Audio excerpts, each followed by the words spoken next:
In a recent video, I spent a fair amount of time talking about the different ways that schools should closely scrutinize and evaluate the VPAT/ACR that digital product vendors are producing. And so, because the demand for VPAT/ACRs is going to increase even more than it already has, I wanted to create a separate video just on VPATs/ACRs for buyers. So, the title of this presentation is Understanding VPATs for Buyers. VPAT has a registered trademark. At the bottom of my slides is accessible.org. The objective with this presentation is to help buyers understand what VPATs are, what they mean, and how to determine whether they're any good. So VPAT is the acronym for Voluntary Product Accessibility Template, and it is just that. It's a template. So it's a templated document that accounts for the accessibility of ICT products. And this is a standardized document that helps buyers evaluate the accessibility of a product. And there are different versions and editions of VPATs. So with the version, ideally we have, we're using the latest version of the VPAT, but that's not an absolute requirement. But with the edition, we want to pay close attention to the edition because we want to make sure that the edition incorporates the standards that we are concerned about. So for Title II compliance with the new web accessibility rule, we are concerned with WCAG 2.1 AA conformance. So as long as the edition includes the all 50 success criteria in WCAG 2.1 AA, we're good. But we could specifically get the VPAT edition for WCAG, or we could get the international edition, which is going to incorporate not only WCAG, but Section 508 and EN 301549. So there are different standards, and those two different standards that I just went over, they include more criteria to evaluate, of which to evaluate the digital product. But just to keep this simple, if we're looking at a VPAT, we just want to make sure that it includes all 50 WCAG 2.1 AA success criteria, if that's the standard that we are concerned about. On this next slide, I have some of the details that are on the cover page of the VPAT. So we have the name of the product version, we have report date, we have the product description, we have contact information, we have notes, and then we have evaluation methods used. And so I have green arrows pointing to three of these prompts. And that is because when I'm looking at an ACR as a buyer, I want to see this information filled out and detailed, particularly for the version. So we can have the name of the product, but if there are multiple versions of this product, then I want to have the latest version named on the ACR or the finalized report. And I'll get into the difference between VPAT and ACR in a moment, but I want to see this final version. Also, I want to see the report date, and I want to see a very recent report date. If it's older than 2.5 years, I'm going to reject the ACR. And then for evaluation methods used, I want to see this also filled out, and I'd like to see some detail here. Now, one note is that not all ACRs are going to include the same information or the same level of detail, but where these three arrows are pointing is where I'm going to start to evaluate the ACR itself and think to myself, okay, is this going to be a quality report or not? Or not necessarily, it might not be not a quality report, but it just may not be recent enough to meet my conditions. So with a VPAT, when we get to the material evaluation or accounting of the different standards, we have the criteria, we have the conformance level, and then we have another column for the remarks and the explanations. So with the criteria, just think of this as a success criteria. With the conformance level, think of this as whether or not the product meets the criteria, so the product conforms to the criteria.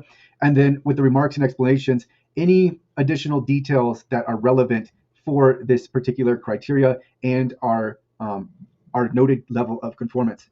All right, so on this next slide, I have a screenshot of Table 1 Success Criteria Level A. So this is a screenshot from a VPAT where we have these three columns, and in the first column, we have these WCAG success criteria, all for single A conformance. So there's 1.1.1, non-text content, 1.2.1, audio only and video only, pre-recorded, and the list goes on. So we have that first column. The next column is the conformance level, and that is where we are going to put whether we meet this criterion or whether we don't. And then we have a remarks and explanations column where we're going to elaborate on that if we're going to elaborate on that. So in the conformance level column, we're going to either write supports, partially supports, does not support, not applicable. And then if we are looking at AAA success criteria, we can also write not evaluated. So going back to the three columns, in the conformance level, which is the second column, we are going to input that whether or not we meet that success criteria. And so that's where we're going to have support if we fully meet it. And this would really be when you write in support, this is really the only case where you may just want to leave the remarks and explanations blank, because support really speaks to itself. If it's partially supports, you definitely need to elaborate on that. If it does not support, you likely want to also elaborate. And then if it's not applicable, again, you'd probably want to at least have something in the remarks and explanations column. So on this next slide, I have an example of not applicable from an actual ACR. And so we have success criteria 3.1.2, language of parts. In the conformance level column, it says not applicable. And in the remarks and explanations, it says the criterion is not relevant to the product. The product does not have a feature relevant to language of parts, which is completely fair. Not a red flag at all. It's great that they have something in the remarks and explanation column. And so not applicable happens. So on this next column, or this next slide, I have just the information that you can download the template from itic.org. It is a free template to use, but it is owned by the Information Technology Industry Council, and they maintain these documents.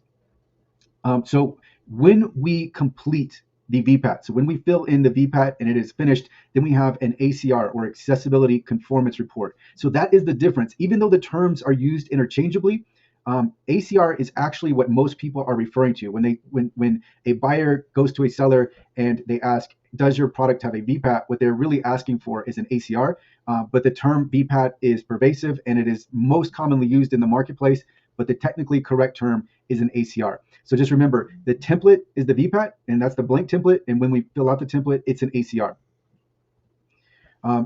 The ACR is a result of an audit. You really can't create an ACR without auditing the digital product or whatever it is we're looking at. So it's going to be a result of an audit, which is going to be a formal evaluation.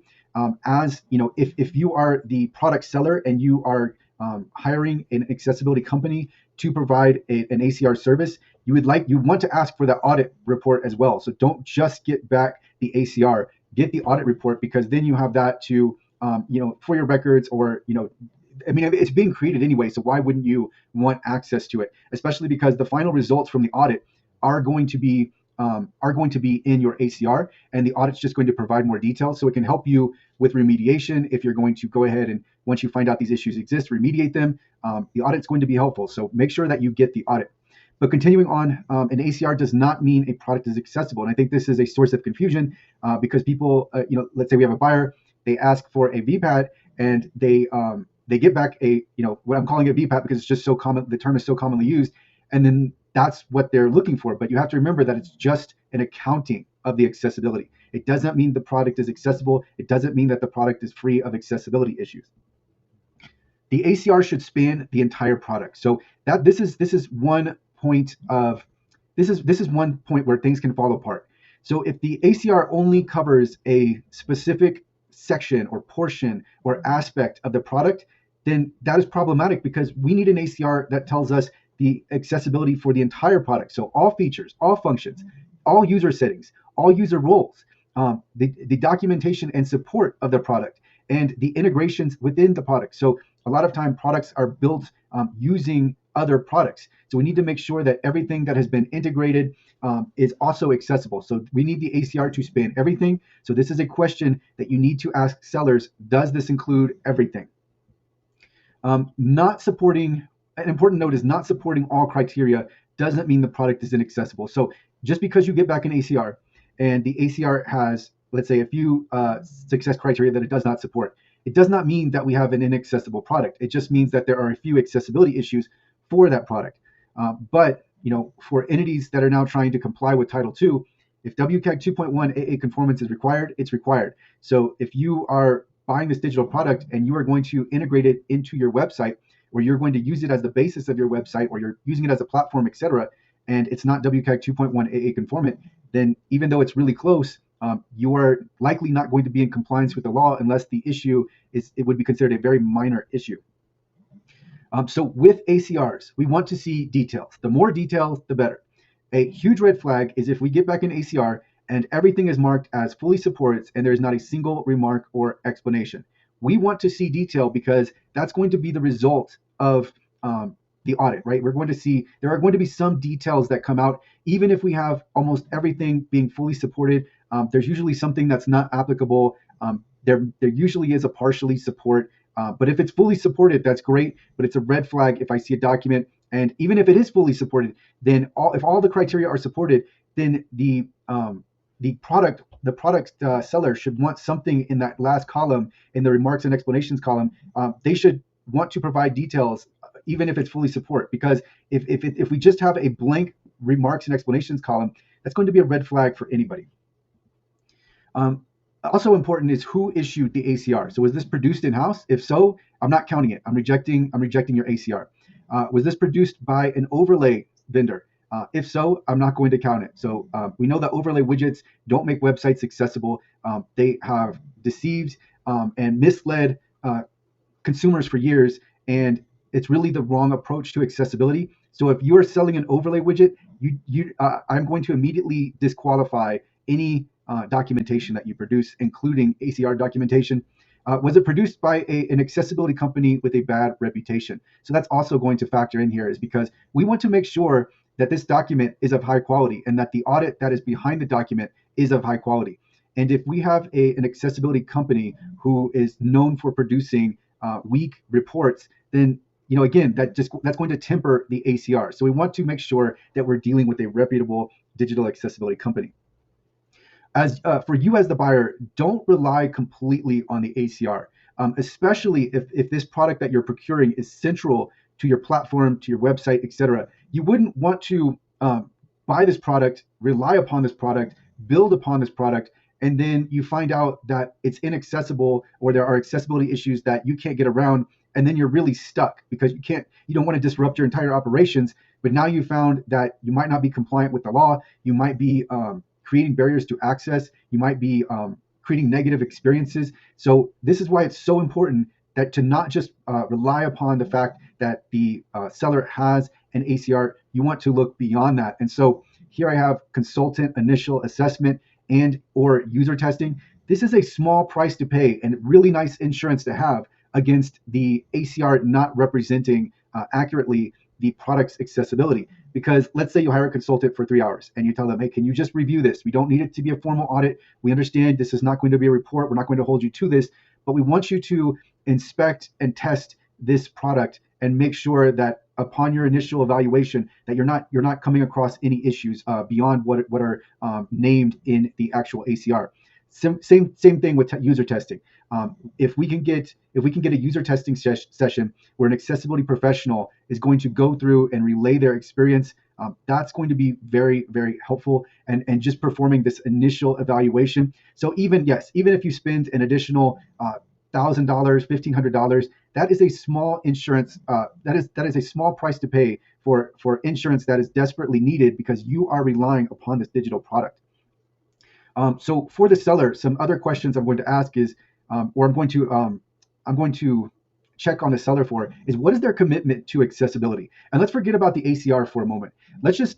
Is the seller actually concerned with accessibility? And so going to the seller's website and just by scanning it with the wave scan, that can tell us if the seller is actually committed to accessibility or if this is something that they're just doing to sell this individual product. And using and leveraging accessibility for profit are completely fine, but we want to make sure that they actually care enough about accessibility that it's not just they're doing this to get it over the finish line, and then once they get across the finish line, they collapse and they're done with everything. So we also want to ask about if they're committed to updating the ACR as the product evolves, as new product versions release. So remember, it's one thing to get to WCAG 2.1 AA conformance. It's another to maintain conformance, and we need to make sure that as new iterations of this product come out, and we're updating this digital product, that it's going to maintain that accessibility.